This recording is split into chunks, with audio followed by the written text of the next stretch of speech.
The HFY had ruled the Andromeda Spiral for 3 millennia, their crystalline ships carving through space with the arrogance of apex predators. They had consumed 17 civilizations, absorbed their technologies, and added their worlds to the ever-expanding collective.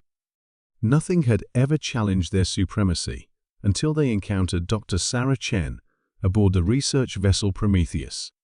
Commander Zek Thul studied the primitive human ship through his bio-neural interface, mandibles clicking with amusement. The vessel was laughably outdated fusion drives, basic energy shields, and hull plating that wouldn't withstand a single plasma burst from his dreadnought. Yet something about the lone occupant's defiance intrigued him. "Surrender your vessel and submit to assimilation," Zeke Thul broadcast across all frequencies. "Your species shows potential. We offer you the honor of joining the collective." Dr. Chen's response crackled through the communication array, her voice steady despite facing a ship that dwarfed hers by several orders of magnitude. "I decline your offer. Humanity doesn't negotiate with slavers." The audacity sent ripples of shock through the bridge crew. No species had ever refused the HFY collective. Zeke Thul's carapace darkened to a deep crimson, a sign of rising fury among his kind. "You misunderstand your position, human. Your ship is disabled. Your weapons are primitive. You have nothing to bargain with." "I have something you don't," Chen replied, her fingers dancing across a quantum encryption console. "I have nothing left to lose." What the HFY didn't know was that Dr. Chen wasn't just any human. She was humanity's foremost expert in quantum archaeology, the study of information patterns embedded in the fabric of space-time itself. Her research had uncovered something that should have remained buried, the quantum signature of the Builders, the ancient race that had seeded the galaxy with dimensional gateways before vanishing 2 billion years ago. More importantly, she had discovered why they vanished.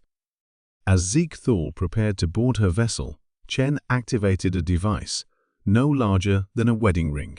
The quantum archaeological scanner she'd spent 20 years perfecting hummed to life, its sensors reaching beyond normal space-time to touch the underlying information substrate of reality itself. "Fascinating," she murmured, watching data stream across her displays. "Your people have been busy, haven't you? 17 civilizations consumed, their quantum signatures absorbed into your collective consciousness." Her voice hardened. "But you made one critical error." The boarding pods launched from the HFY dreadnought, but Chen was no longer concerned with immediate threats.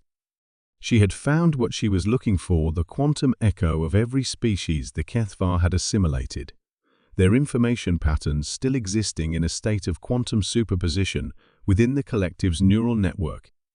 "What error?" Zeke Thul demanded, his boarding parties already cutting through the Prometheus's outer hull. "You assumed that consciousness ends with death," Chen said, uploading her findings to a quantum beacon that would transmit the data across 17 different dimensions simultaneously. "You never realized that every sentient being leaves a quantum imprint, a ghost in the machine, if you will. And ghosts, Commander, can be very vengeful when properly awakened." The first boarding pod breached the hull, and HFY warriors poured into the ship's corridors. But Chen had already initiated the final sequence. Her quantum archaeological scanner interfaced directly with the dimensional gateway network. The Builders had left behind gateways that existed in quantum superposition across time and space. "Computer, initiate Protocol Lazarus," she commanded. Warning, the ship's AI responded. "Protocol Lazarus will create a cascade resonance in the quantum substrate.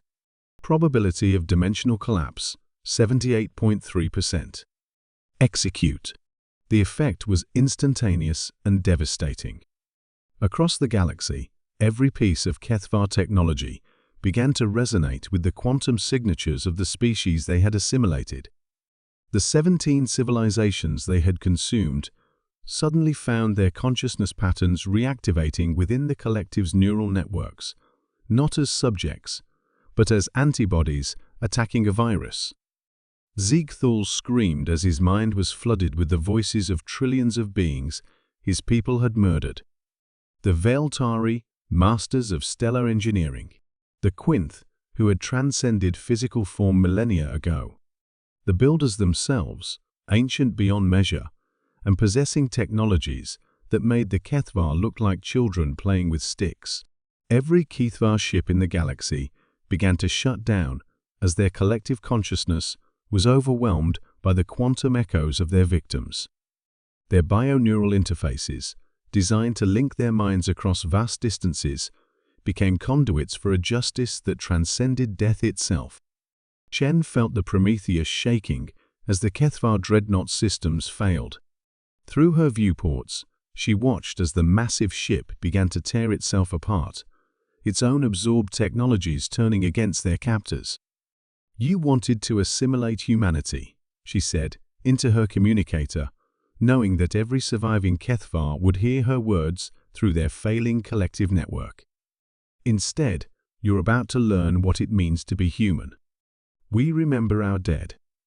We honor our fallen. And we never, ever forgive those who threaten our species."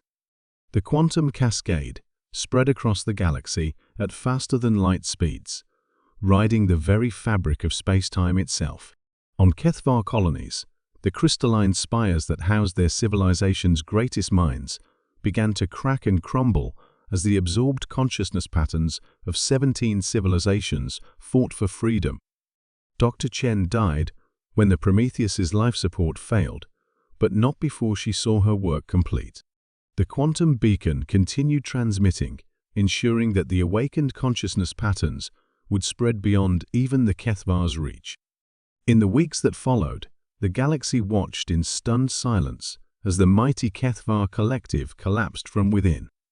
Their ships drifted powerless through space. Their colonies went dark. Their 3,000-year reign of terror ended not with the bang of conventional warfare, but with the whisper of quantum justice. The few surviving Kethvar scattered to the galactic rim, broken and haunted by the voices of those they had wronged.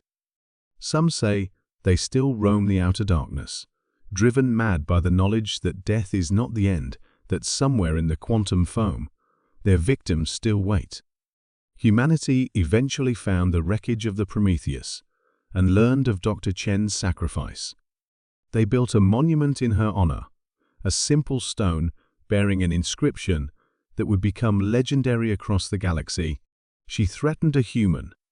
Now their species faces extinction. Never forget the price of crossing humanity.